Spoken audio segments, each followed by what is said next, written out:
तो स्टार्ट करते हैं संख्या पत्ती, नंबर सिस्टम। ठीक है, आज नया चैप्टर चालू कर रहे हैं, नंबर सिस्टम। ठीक, तो आखिर होता क्या है, तो इसमें क्या क्या आती हैं।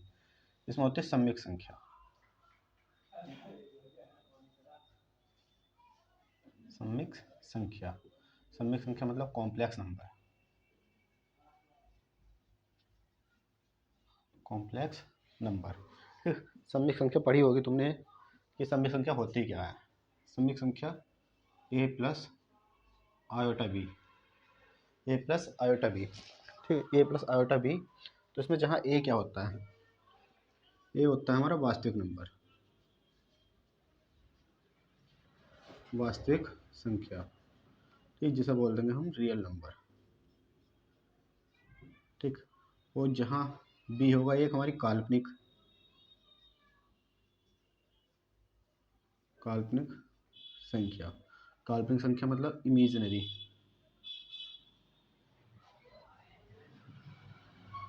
Imaginary number. ठीक है, तो देखो इमेजिनरी नंबर जो है हमारे सिलेबस में नहीं है, ये हमारे सिलेबस में नहीं है। हमें क्या पढ़ना है, सिर्फ ये पढ़ना है क्या वास्तविक संख्या में पढ़नी है, ये हमारे सिलेबस में है। ठीक है, तो देखो वास्तविक संख्या में होता क्या है। वास्तविक संख्या भी दो तरीके की होती हैं। वास्तविक संख्या देखो पहले तो होती है, आखिर होती कौन सी है वास्तविक संख्या, जितनी भी होंगी माइनस अनंत से लेके, माइनस अनंत से प्लस अनंत तक जितनी भी संख्या होंगी सब हमारी वास्तविक संख्या होंगी। माइनस अनंत से लेके प्लस अनंत तक जितनी भी संख्या होंगी सारी हमारी वास्तविक संख्या होंगी। ठीक है, वास्तविक संख्या में कौन कौन सी संख्या आती है, दो, इसमें दो तरीके की संख्या आती है। एक तो होगी परिमेय संख्या और वो होगी अपरिमेय संख्या। अपरिमेय संख्या। ठीक, परिमेय संख्या कौन सी होती है, परिमेय संख्या वे संख्या होती हैं जो p बटे q के रूप में हो,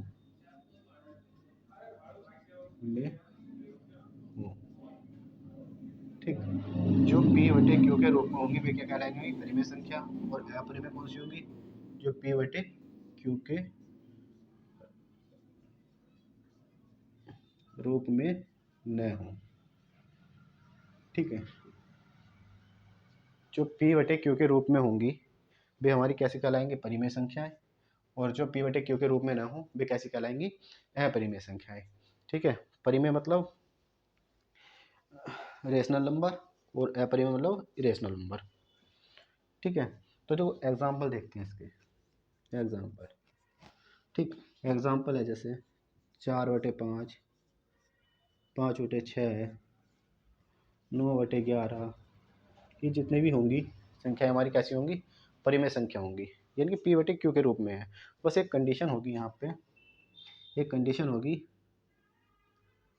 नोट करके, q इज नॉट इक्वल 0, यानी q बस 0 नहीं होना चाहिए कि q इज नॉट इक्वल 0।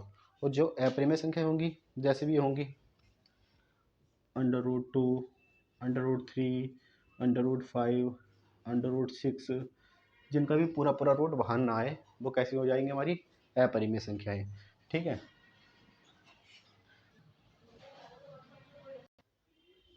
तो देखो परिमेय संख्या यानी कि p बटे q के रूप में जितनी भी संख्या होंगी हमारी, बट क्या कि q इज नॉट इक्वल 0, कि q 0 नहीं होना चाहिए, क्योंकि q 0 हो गया अगर p बटे 0 रखोगे तो ये अनंत हो जाएगा, और अनंत कैसी संख्या होती है हमारी, अपरिभाषित। तो इसलिए हमारा q 0 नहीं होना चाहिए, क्योंकि 0 जिसके भी बटे में जाएगा उसको क्या कर देगा, अनंत कर देगा, इसलिए q 0 नहीं होनी चाहिए। ठीक, तो एग्जाम्पल है हमारी परिमेय संख्या 4/5 हो गई, 6/7 हो गई, 9/11 हो गई, 22/7 हो गई, ऐसी एग्जाम्पल आगे भी हैं। ठीक, और अपरिमेय रेशनल नंबर जो होते हैं p बटे q के रूप में न हों।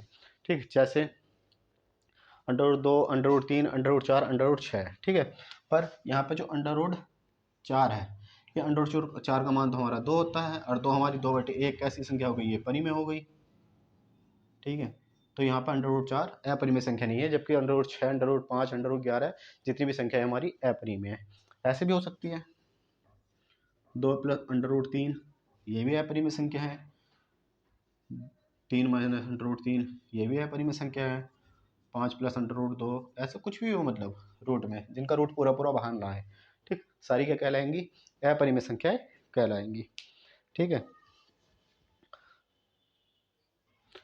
नोट करके एक पॉइंट लिख लेना, नोट करके एक पॉइंट लिख लेना, नोट कि दो परिमेय संख्याओं के बीच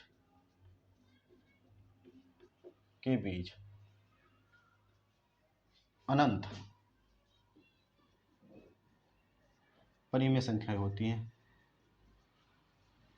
परिमेय संख्या होती हैं। जैसे देखो 2 और 3 दोनों परिमेय संख्या है हमारी, मान लो इनके बटे 1 है, पी बटे क्यू का रूप बन गया। अगर पी बटे क्यू का रूप भी, क्योंकि एक तो हम लगाते नहीं नीचे है, तो ये भी तो हमारी परिमेय संख्याएं हैं। कौन कौन सी? 2 और 3, ये हमारी परिमेय संख्या है। अगर हमें इनके बीच की परिमेय संख्या पूछ रहा है कि इनके बीच कितनी परिमेय संख्या है, तो देखो कितनी होंगी। 2 से आगे 1 बढ़ोगे तो 2.1 भी तो होगी, 2.2 भी होगी, 2.3 भी होगी। ठीक है, ऐसे आते आते आगे चलेंगे तो 2.11 भी होगी, 2.13 भी होगी, मतलब ऐसा आते आते 3 के तो बहुत अनंत संख्या आ जाएंगी हमारी।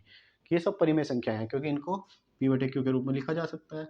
यहाँ से हटाया नीचे 10 लगा दिया, एक पॉइंट हटाया यहाँ से 10 लगा दिया, ये पॉइंट हटाया नीचे 100 लगा दिया, तो सब पी बटे क्यू के रूप में बन जाएंगी। तो जितनी भी ये संख्याएं हमारी कैसी है? परिमेय संख्याएं हैं। अगर आ जाता है क्वेश्चन ऐसे कि दो परिमेय संख्याओं के बीच तीसरी परिमेय संख्या ज्ञात करो। मान लो दो परिमेय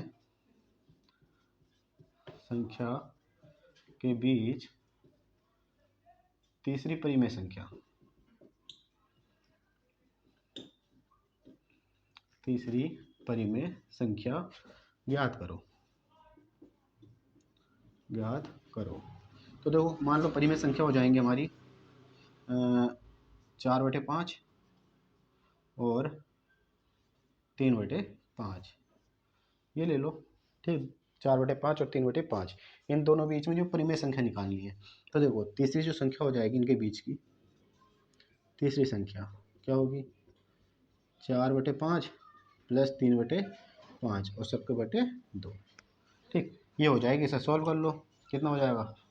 7/10, कि 7/10 इन दोनों के बीच की संख्या होगी। तो दो संख्याओं के बीच, दो परिमेय संख्याओं के बीच तीसरी परिमेय संख्या ज्ञात करना हम ऐसा कर लेंगे। हो सकता है कि इसके और इसके बीच भी पूछ ले कि ये वाली यहाँ बीच में आ जाएगी, इसके बीच में लोगे तो इन दोनों का योग बटे 2, इसके और इसके बीच में पूछ लेगा तो इसका और इसका योग बटे 2। ठीक है, किसी के बीच पूछ ले उनका योग करके बटे में 2 कर देना है कि हाँ भाई परिमेय संख्या 3 कर दो, 4 कर दो, क्योंकि परिमेय संख्या होती हैं, अनंत होती हैं, पॉसिबल है सब।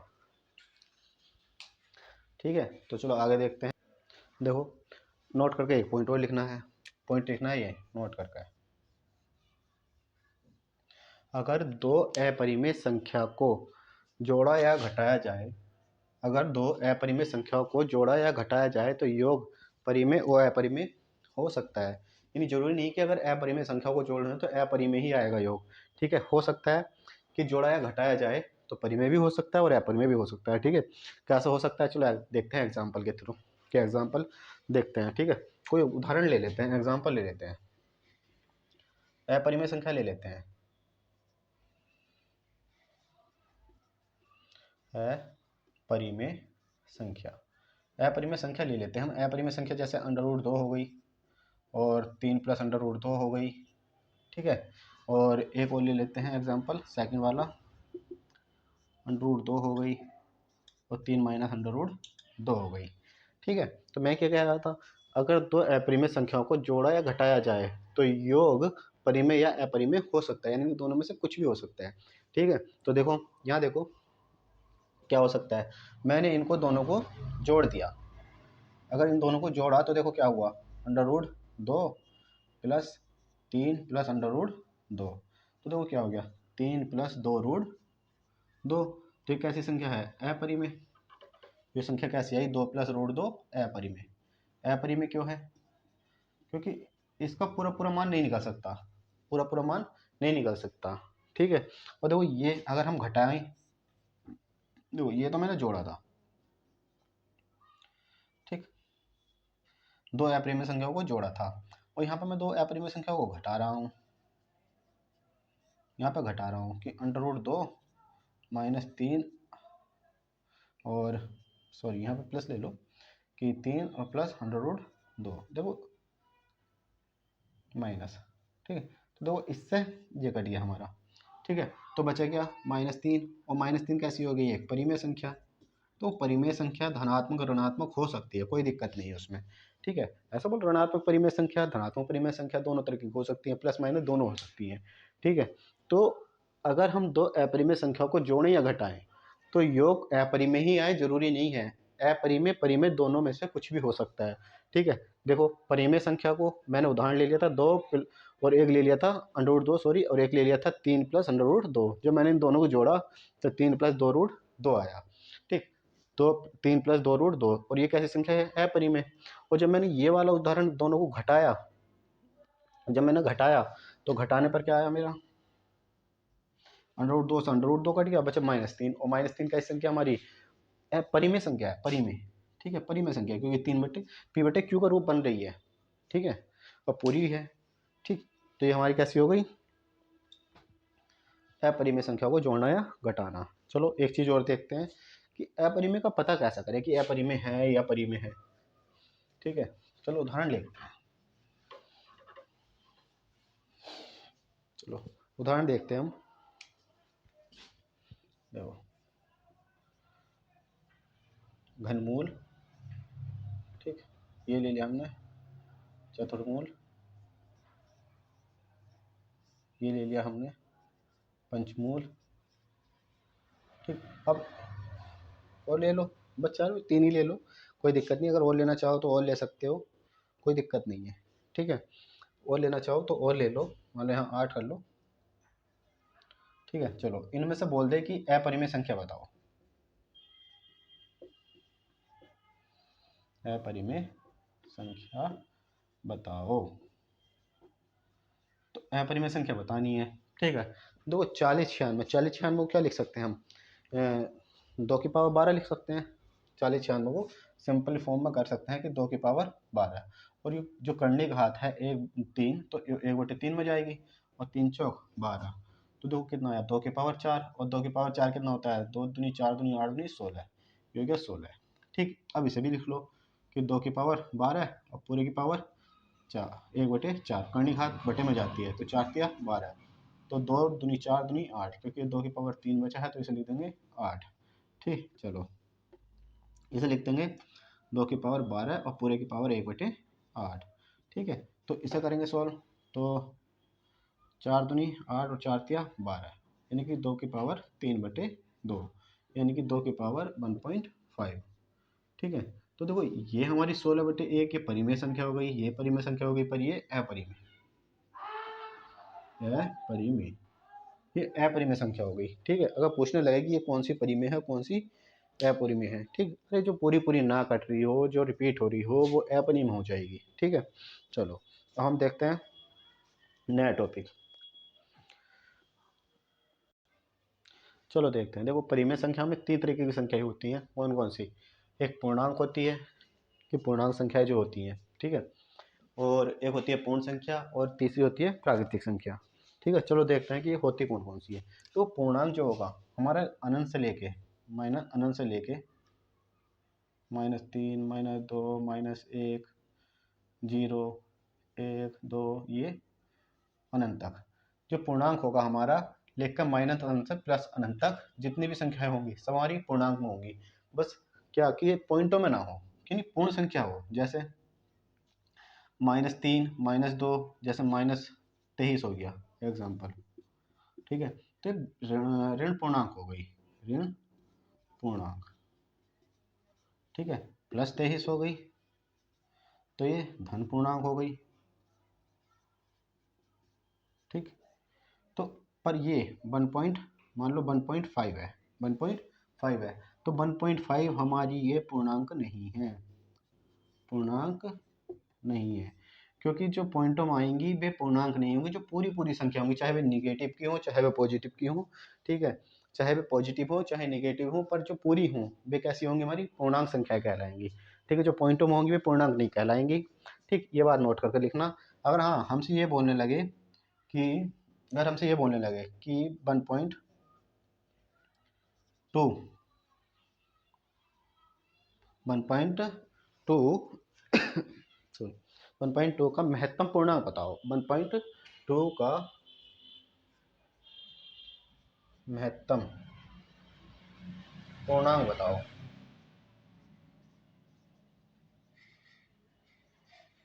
ठीक है, वो बोलने लगे 1.2 का महत्तम पूर्णांक बताओ, तो इसमें हम 1 लिखेंगे कि 1 इसका पूर्णांक है, क्योंकि 0.2 तो आगे की है, तो ये वो दशमलव वाली नहीं लेनी है। ठीक, हाँ अगर ये 5 से आगे होती, जैसे 1.6 का होता कि 1.6 का पूर्णांक बताओ, तो इसका होता 2। कि पॉइंट अगर 1.5 से अगर ऊपर की संख्या हो तो उससे अगला पूर्णांक लेते हैं। अगर पॉइंट से पिछली संख्या हो, पॉइंट के बाद जो संख्या है, ये पॉइंट के बाद जो संख्या है, अगर ये 5 से ज़्यादा है तो अगला पूर्णांक लेंगे, क्योंकि एक का अगला 2, क्योंकि ये देखो पॉइंट मतलब ये पॉइंट 5 से ज़्यादा है, 6, तो हमने अगला पूर्णांक लिया कि 1.6 की जगह 2 ले लिया कि पूर्णांक। अगर ये 5 से छोटी है तो हम पिछली संख्या लेंगे कि ये जो एक हमारा क्या है, पूर्णांक है। ठीक है, और पूर्णांक हमारा ऋणात्मक या धनात्मक दोनों हो सकता है, कोई दिक्कत नहीं है। ठीक है, शून्य भी एक, जो जीरो है, जोड़े भी हमारी कैसी संख्या है, एक पूर्णांक संख्या है। माइनस की जितनी भी संख्या है सारी पूर्णांक है, प्लस की जितनी भी संख्याएं हैं सब पूर्णांक है, बस कंडीशन कि वे दशमलव में न हो, क्योंकि दशमलव वाली हमारी पूर्णांक संख्याएं नहीं कहलाती। इनका हाँ पूर्णांक निकाला जा सकता है कि 1.2 का अगर महत्तम पूर्णांक पूछ लेंगे तो इसका महत्तम पूर्णांक 1 होगा, और 1.6 का पूछने लगे तो 2 होगा, कि यानी कि पॉइंट के बाद अगर 5 से ज़्यादा है, 5 से ज़्यादा यानी कि आधे से ज़्यादा है तो अगली संख्या लेंगे, और आधे से कम है तो भाई पिछली संख्या लेंगे कि हाँ ये पूर्णांक होगा। चलो अब आगे देखते हैं आगे कौन सी संख्या है। आगे आती है हमारी पूर्ण संख्याएं, कि पूर्ण संख्या कौन कौन सी होती है। देखो ये तो हो गया पूर्णांक। अब आते हैं हम पूर्ण संख्या। पूर्ण संख्या 0 1 2 3 4 अनंत तक। ठीक है, 0 1 2 3 और ऐसे डॉट डॉट डॉट अनंत तक, ये जितनी भी संख्याएं होंगी कैसी होंगी, हमारी पूर्ण संख्याएं कहलाएंगी। ठीक, और अगर हम प्राकृतिक संख्या देखेंगे, यानी प्राकृतिक संख्या रियल जो देखेंगे हम, नेचुरल नंबर, ये होता है हमारा नेचुरल नंबर। नेचुरल नंबर तो ये जो होती है एक से स्टार्ट होती हैं, 1 2 3 4 डॉट डॉट डॉट डॉट अनंत तक। ठीक, जितनी भी प्लस वाली संख्या है जीरो को छोड़कर सारी कैसी है, हमारी प्राकृतिक संख्याएं। और पूर्ण संख्या में बस एक जीरो आ जाता है कि जीरो एक पूर्ण संख्या है, जीरो प्राकृतिक संख्या नहीं है। ठीक, चलो, और हाँ ये क्वेश्चन आ सकता है कि हाँ जीरो एक कैसी संख्या है, पूर्ण संख्या है या प्राकृतिक संख्या है, तो जीरो एक पूर्ण संख्या है, प्राकृतिक संख्या। अगली आती है हमारी संख्या सम संख्या और विषम संख्या। चलो सम संख्या और विषम संख्या को सब जानते तो हो, फिर भी एक बार देख लेते हैं। चलो देखो, सम संख्या, सम संख्या वे संख्या जो दो से पूर्णतया विभाजित हो, विभाजित हो, कैसे संख्या कहलाएंगी, सम संख्याएं। Example 2 4 6 8 10 dot dot dot dot अनंत तक, जितनी भी ये 2 से कटने वाली संख्या है सारी कैसी कहलाएंगी, हमारी सम संख्याएं। ठीक है, और अगर हम विषम संख्या देखने लगे कि विषम संख्या, विषम संख्या वे संख्याएं होती हैं, यानी कि वे संख्या जो 2 से भाज्य ना हो, भाज्य न हो, तो कैसे कहलाएंगी, विषम संख्याएं। जैसे 1 2 सॉरी 1 3 5 7 9 11, ये हमारी कैसे कहलाएंगी, 2 से भाज्य ना हो, यानी कि भाज्य विभाजित ना हो। ठीक है, तो वे कैसे कहलाएंगी, हमारी विषम संख्याएं। ठीक है, हाँ एक चीज़ फंसती है कि देखो सम संख्या और विषम संख्या तो पता चल गया, अब एक चीज़ बचती है हमारी, क्या, जीरो, कि जीरो एक कैसी संख्या है। देखो जीरो, जीरो एक कैसी संख्या है। ठीक है, हम चल रहे हैं 0 1 2 3 4 5 6 7 8, ऐसे चल रहे हैं। इधर को चल रहे हैं -1 -2 -3 -4। ठीक है, ये ऐसे हो गई। तो जीरो देखते हैं जीरो कैसी संख्या है, सम है या विषम है। ठीक है, जीरो को देखते हैं जीरो सम है या विषम है। देखो हम चलते हैं सम संख्या, दो ऐड किया, दो ऐड किया, दो ऐड किया, ठीक, ये ऐसा बोलो दो माइनस दो माइनस दो माइनस, ठीक। तो सब क्या होंगी, ये सम संख्या है। तो दो माइनस जब हम आएंगे तो हमारा क्या आ रहा है जीरो, और जीरो से फिर दो माइनस, माइनस दो माइनस चार, ठीक है। तो जीरो हमारी दो की उसमें आ रही है कि हाँ जो दो से कटने वाली संख्या है जीरो उसमें आ रही है, कि जीरो हमारी एक ऐसी संख्या हो गई, जीरो एक सम संख्या है, जीरो एक सम संख्या है, ठीक है, विषम नहीं है। चलो अब दूसरी संख्या आती है हमारी कौन सी, भाज्य संख्या और अभाज्य संख्या, ठीक है। इसमें से क्वेश्चन आ जाता है, ये इंपॉर्टेंट संख्याएं हैं भाज्य और अभाज्य संख्या, ठीक। भाज्य और अभाज्य का नॉलेज होनी जरूरी है, क्योंकि ये रीजनिंग में भी काम आती है, सीरीज में काम आ जाती है। कहीं कहीं सीरीज जो चलती है भाज्य संख्याओं की चलती है, तो कहीं अभाज्य संख्याओं की चल जाती है, ठीक। अभाज्य संख्याओं का ज्ञान होगा तो हमें पता रहेगा कि सीरीज कौन सी चल रही है, ठीक है। चलो हम देखते हैं कि भाज्य संख्या होती कौन सी है। भाज्य संख्या, तो भाज्य संख्या वे संख्या होती हैं, लिख लेते हैं चलो, वे संख्या जो एक तथा स्वयं के अतिरिक्त अन्य संख्या से विभाजित हो, ठीक। वे संख्याएं जो एक तथा स्वयं के अतिरिक्त अन्य संख्या से भी विभाजित हों, वे संख्या कैसे कहलाती है, हमारी भाज्य संख्याएं। जैसे एग्जाम्पल, चार, छः, नौ, 10, 8, ठीक, ये सब सॉरी, 6, 8, 9, 10, 12, 15 सब ऐसे चलते रहेंगे, ठीक है। तो देखो, तो चार कैसी है, चार एक से भी कट रहा है और ये चार से भी कट रहा है, यानी कि एक तथा स्वयं, चार से भी कट रहा है और ये एक से भी कट रहा है, ठीक है। ये एक से भी कट रहा है और स्वयं से भी कट रहा है, ठीक।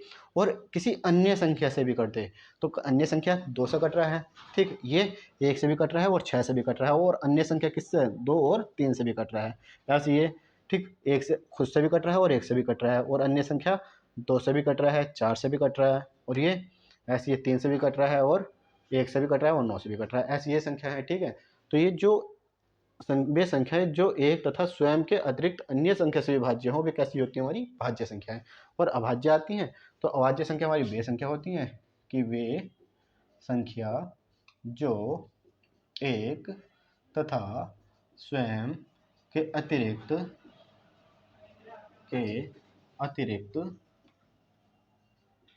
अन्य संख्या से विभाजित न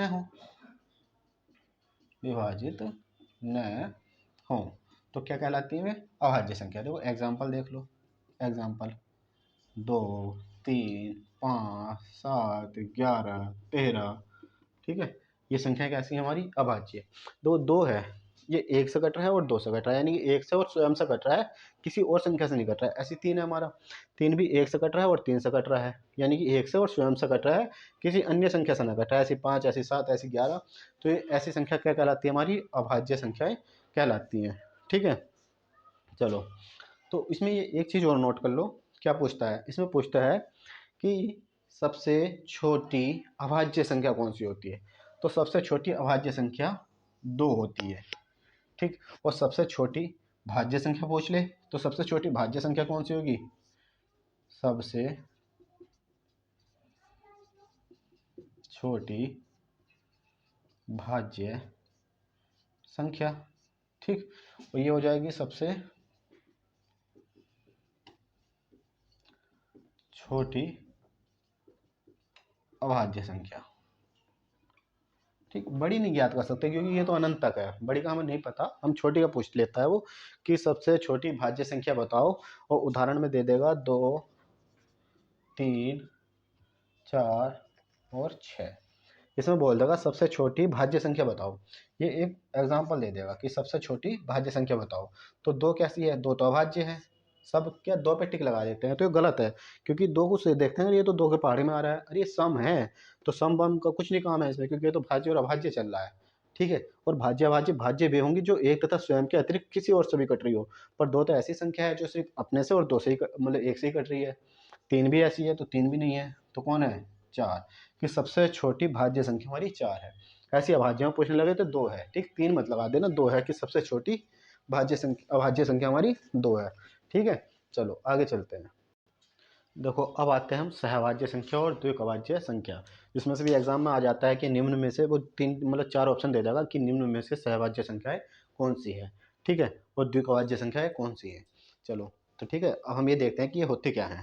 ठीक, सहभाज्य संख्या देखते हैं, तो सहभाज्य संख्या होती है संख्या का ऐसा युग्म जिसमें एक के अतिरिक्त कोई अन्य कॉमन ना हो, ठीक है, लिख लो, संख्या का ऐसा युग्म, युग्म मतलब जोड़ा, जोड़ा जिसमें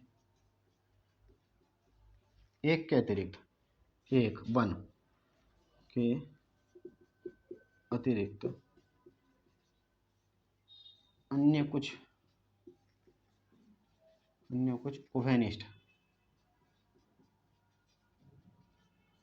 उभयनिष्ठ यानी कि कॉमन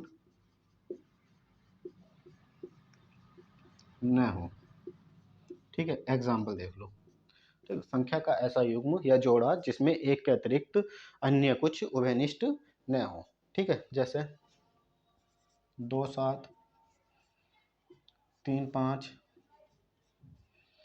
4 3 9 11, ठीक, 6 6 2 6 5 लिखो, ठीक है, ये ऐसे ऐसे ये सब ये जो हो जाएंगे हमारी, देखो 2 और 7 यानी कि संख्याओं का ऐसा युग्म यानी कि जोड़ा जिसमें एक के अतिरिक्त, देखो 2 और 7 में क्या कॉमन आ रहा है, सिर्फ एक कॉमन है, उसमें और कुछ कॉमन नहीं है, एक के अतिरिक्त यानी कि 1, एक मतलब 1 कि 1 के अतिरिक्त कुछ उभयनिष्ठ ना हो यानी कुछ कॉमन ना हो, ठीक है। तो देखो हमारा क्या हो रहा है कि 2 और 7 3 5 4 3 इसमें मतलब दोनों संख्या में कुछ कुछ कॉमन नहीं है, ठीक है। तो ये कैसी संख्या हो गई हमारी, को प्राइम नंबर। अगर हम उदाहरण ये ले लें एक 2 और 6, देखो 2 और 6 में 2 कॉमन आ रहा, तो ये हमारी संख्या नहीं है। 3 और 9, तो इसमें भी 3 कॉमन आ रहा है, तो ये भी हमारी कौन सी संख्या नहीं है, सहभाज्य संख्या नहीं है। चलो हम चलते हैं अब द्विभाज्य संख्या। द्विभाज्य क्या होती है, देखो जरूरी नहीं है कि इसमें सहभाज्य संख्याओं में जरूरी नहीं है कि दोनों संख्या अभाज्य ही हों, ठीक है, या दोनों भाज्य ही हों, ठीक, कुछ भी हो सकती है, भाज्य अभाज्य दोनों का पेयर हो सकता है, ठीक, जरूरी नहीं है कि भाज्य और अभाज्य दोनों ही मतलब दोनों ही संख्या हमारी अभाज्य हो, ठीक है। चलो अब नेक्स्ट क्वेश्चन पे चलते हैं, नेक्स्ट क्वेश्चन क्या कह रहा है, सॉरी नेक्स्ट टॉपिक पे चलते हैं। नेक्स्ट टॉपिक हमारा द्विक अभाज्य संख्या। देखो द्विक अभाज्य संख्या कौन सी संख्या होती है, ऐसी अभाज्य संख्याओं का जोड़ा, देखो यहाँ तो था संख्याओं का ऐसा युग्म यानी कि जोड़ा, पर यहाँ पे अभाज्य संख्याओं का जोड़ा है, अभाज्य संख्याओं का ऐसा जोड़ा, अभाज्य संख्या अभाज्य संख्याओं का ऐसा युग्म, युग्म यानी कि जोड़ा, जिसमें अभाज्य संख्याओं का ऐसा युग्म या जोड़ा जिसमें अंतर 2 का हो, जिसमें अंतर 2 का यानी द्विक अभाज्य है ना, जिसमें अंतर 2 का हो, 2 हो, ठीक है। जैसे एग्जाम्पल देखो, एग्जाम्पल से समझो, जैसे 3 हो गई 5 हो गई, ठीक, दोनों कैसी संख्या है, अभाज्य, और दोनों के बीच अंतर कितना है 2, ठीक, ऐसे ही 5 हो गई 7 हो गई, ठीक, 7 हो गई 9 हो गई। देखो इसमें ये अभाज्य है पर ये भाज्य है, तो ये वाला जो है 2 का अंतर है, पर ये भाज्य संख्या होगी तो ये नहीं होगा हमारा, ये नहीं होगा, ठीक है। एक 9 11 नहीं ले सकते तुम, 11 और 13 हो गई, देखो दोनों संख्या कैसी हो गई, अभाज्य हो गई और दोनों में 2 का अंतर हो गया। तुम कहने लोगो कि 9 11 कर लो, कि 9 11 देखो ये तो अभाज्य है पर ये भाज्य है, पर हमने क्या बोला, अभाज्य संख्याओं का ऐसा युग्म, तो ये भाज्य है तो ये भी नहीं होगा, ठीक है। तो ऐसे ही हम कर लेंगे, ठीक।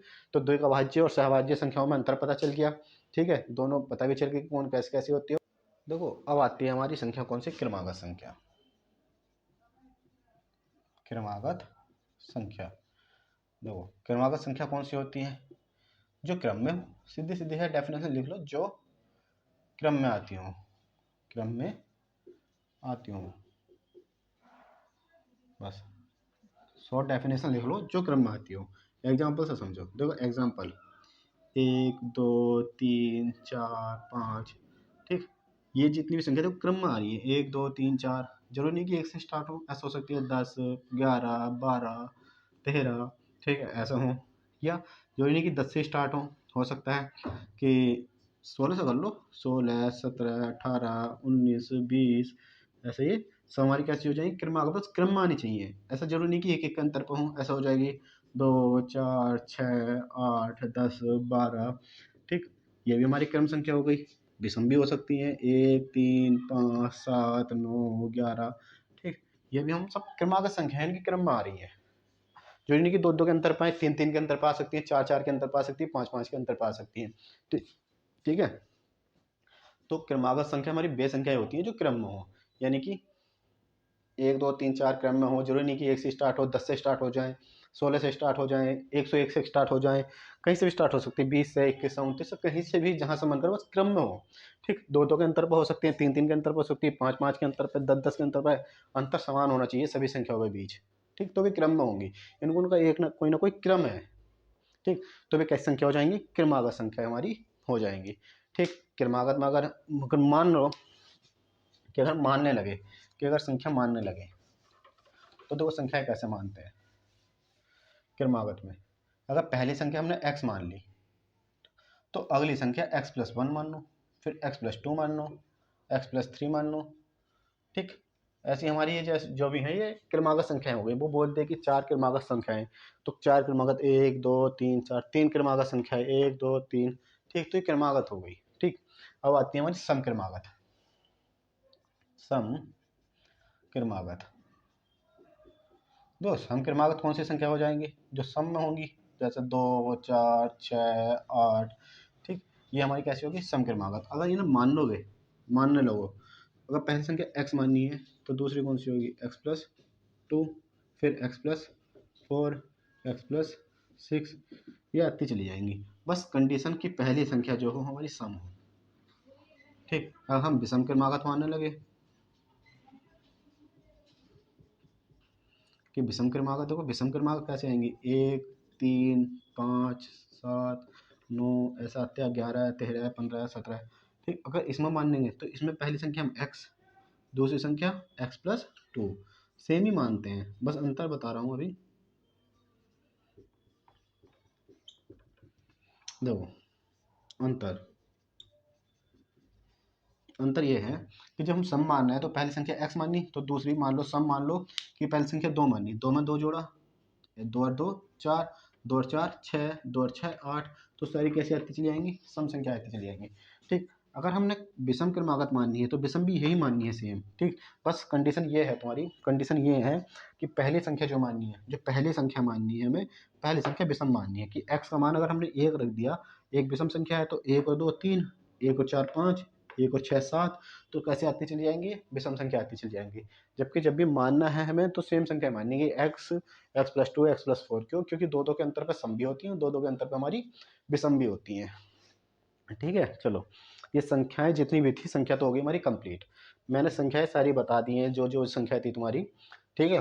तो कौन कौन सी संख्या हमने बताई है ये देख लो, हमने बताई हैं धन पूर्णांक बता दी है, पूर्णांक बताती है, ऋण पूर्णांक, पूर्णांक, सम, विषम, भाज्य, अभाज्य, सहभाज्य, परिमेय, अपरिमेय, है ना, द्विक अभाज्य, वास्तविक, सब बता दी हैं, ठीक। सम क्रमागत, क्रमागत, विषम क्रमागत, सारी जितनी भी संख्याएं थी हमने सब बता दी, ठीक। अब चलते हैं नए टॉपिक पे। चलो अब आ जाते हैं हम, जैसे सीरीज होती है तो सीरीज का योग कैसे करते हैं, ठीक है, संख्याओं का योग करना, ठीक। तो चलो अब वो देख लेते हैं कि योग कैसे निकाल लेंगे, ठीक। तो इसमें दे रखा है, मान लो 1 +2 +3 +4, ऐसे करके dot dot dot dot dot n तक, ठीक। ऐसे कोई संख्या n मतलब कहीं तक भी हो, पूछ ले 50 तक, 60 तक, 100 तक, 100 500 तक, 200 तक, जहाँ तक भी वो पूछ ले कि यहाँ तक का योग बताओ, ठीक है। थोड़ा छोटा हो गया, बड़ा लिखते हैं कि 1 +2 +3 +4 plus dot dot dot dot dot, जहाँ तक भी पूछ ले हमसे, ठीक है। तो हम कैसे निकाल लेंगे, देखो योग योग क्या होता है हमारा, एक फॉर्मूला तो वो होता था कि प्राकृतिक संख्या का formula n into N plus one बटे दो, ठीक है, प्राकृतिक संख्याओं का योग हो जाता था हमारा सीधा सीधा। ठीक, हम इसे यूज नहीं करेंगे। ठीक, अब क्या करेंगे देखो, इसे ऐसे यूज करेंगे, इसी फॉर्मूले को करना, पर करना कैसे है, अंतिम पद प्लस प्रथम पद बटे दो, अब पूरे गुणा में n, जहाँ n क्या है हमारा, जहाँ n है कुल पद, या पदों की संख्या, ठीक है, n क्या है हमारा कुल पद या पदों की संख्या। तो योग के लिए हम ये फॉर्मूला याद करेंगे। अब मान लो हमें संख्याएं ज्ञात नहीं, कि संख्या कुल संख्या है कितनी, तो संख्या निकालने के लिए n निकालने के लिए ये करेंगे, अंतिम पद माइनस प्रथम पद बटे सार्वंतर और पूरे में प्लस वन। ठीक है, अगर हम पद निकाल लेंगे तो पद के लिए हम क्या करेंगे, n बराबर अंतिम पद प्लस प्रथम पद बटे सार्वंतर प्लस वन। ठीक, और योग निकालना होगा तो अंतिम पद प्लस प्रथम पद बटे दो इंटू एन। ठीक है, जैसे एग्जांपल ले लेते हैं एक, चलो एग्जांपल यहाँ को देख लेते हैं, 1 प्लस 2 प्लस 3 प्लस 4 प्लस 5 ऐसा dot dot dot dot plus 20, इनका योग निकालना। तो देखो योग वाले के लिए क्या करना था हमें, योग यहाँ को देख लो, योग बराबर क्या लिखा था, अंतिम पद कितना है 20, ठीक, प्लस प्रथम पद कितना है 1, ठीक, बटे 2 और इंटू n क्या था हमारा कुल पद देखो 1 2 3 4 कितने तक है 20 तक, तो हमारे कुल कितने पद हो गए 20, तो कितनी बार गया 10 बार, तो देखो 20 और 1 21, 21 ढाई 210, तो हमारा योग कितना आ गया 210। ठीक है, ऐसे हम निकाल लेंगे। अब क्वेश्चन देखेंगे तो सारे हो जाएंगे। ठीक, क्वेश्चन देखते हैं कि क्वेश्चन हो कैसे कैसे रहे हैं।